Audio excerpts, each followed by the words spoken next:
Hi everyone. In this video I would like to talk about the thumb counter pressure of the bow hand, and I will give you an exercise to do which will bring this to your awareness. And it's an exercise you don't need to practice, it's just something which you do in order to bring your attention to the thumb counter pressure and how it changes depending on your place of bow. And it will help your bow technique tremendously, because it's important that the thumb does not press more than absolutely necessary.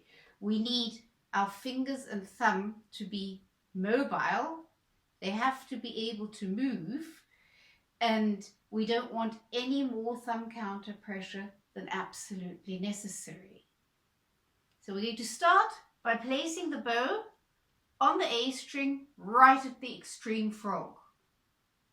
Then you add weight, and notice that the hairs are elastic. You can see they're giving. The stick is not elastic, and in spite of adding weight, don't play, just add weight, you can actually move your thumb. You can take it off. You have no thumb counter pressure.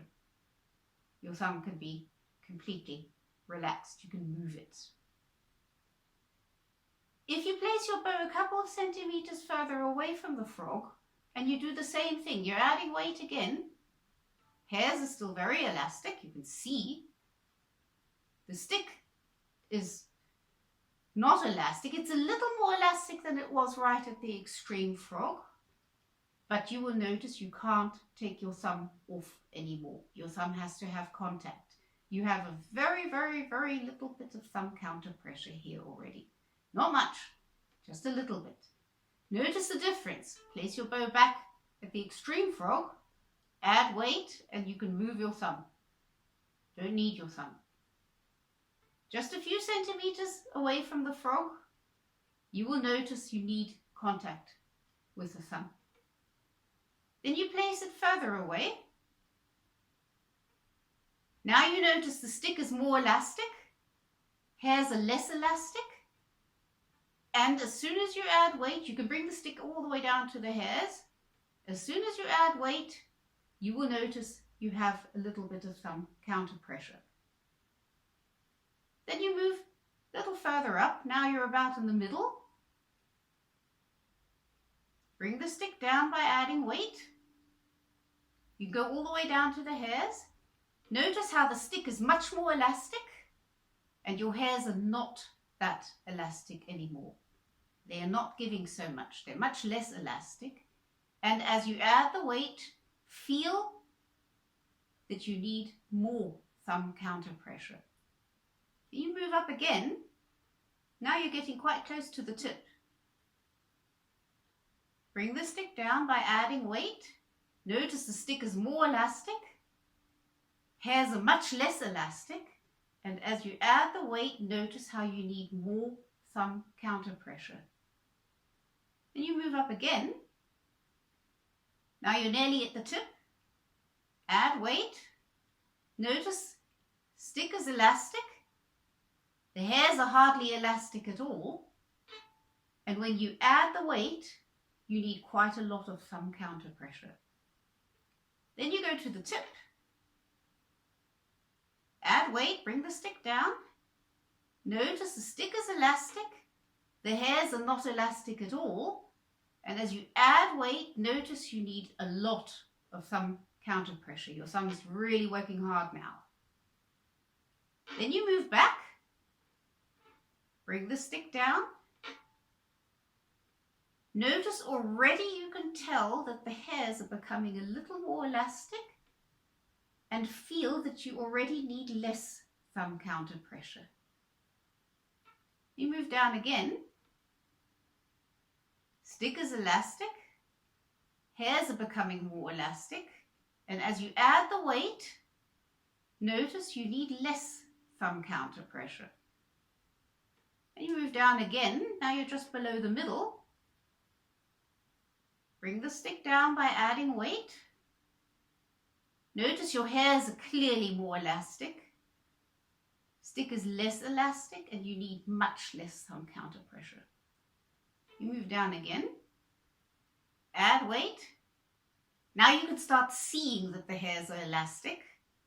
Add the weight and notice you need less thumb counter pressure. Move down again. Now the hairs are really elastic when you add weight. Stick is much less elastic. And in spite of adding a lot of weight, you will notice that you don't need very much thumb counter pressure, even if you add a lot of weight. And then you go down to the extreme frog again. Here the hairs are very elastic. You can see it. You add the weight. Stick is not elastic at all. And you need no thumb counter pressure. No matter how much weight you add, you can move your thumb, you can take it off of the stick. You need no thumb counter pressure.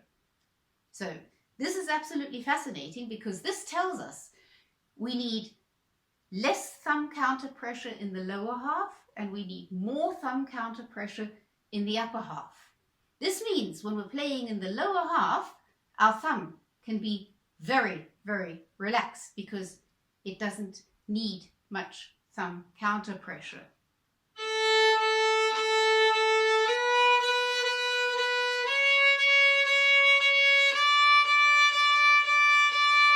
Your thumb can be very mobile, very relaxed.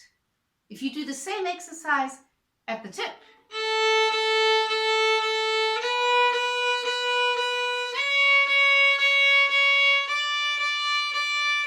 notice you need much more contact with the thumb. You have much more thumb counter pressure.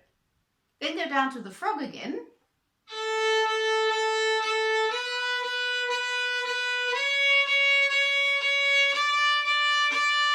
And feel how relaxed your thumb can be when you're playing down at the frog. Your thumb can be very relaxed, very mobile. All of this has to be able to move. So this is really fascinating because as soon as you know this, you know you can relax your thumb a lot when you're playing in the lower half of the bow. And this is not an exercise you need to practice every day. In fact, you don't need to practice it at all. It's just something which brings the thumb counter pressure to your attention. So it's a good idea to do this exercise and then perhaps a few weeks later do it again. And then when you go about your normal practicing, you will notice that you're much more aware of the difference in bow stick and bow hairs at the frog and at the tip. And you're also much more aware of your thumb counter pressure, and you will notice when you're in the lower half you need much less thumb counter pressure, so that will give you a more relaxed bow technique. So this is a lot of fun. I enjoyed this very much. I was fascinated when I first discovered this, when I first heard about this exercise. So try that out and feel how much thumb counter pressure do you actually need as you move up the bow and as you move back down the bow. And then when you go about your normal practicing, notice the thumb counter pressure and how much is actually needed. Never use more thumb counter pressure than absolutely needed, because we always want our bow hand to be as relaxed and flexible as possible. I hope you enjoy this exercise. Let me know in the comments what you think of it, and happy practicing.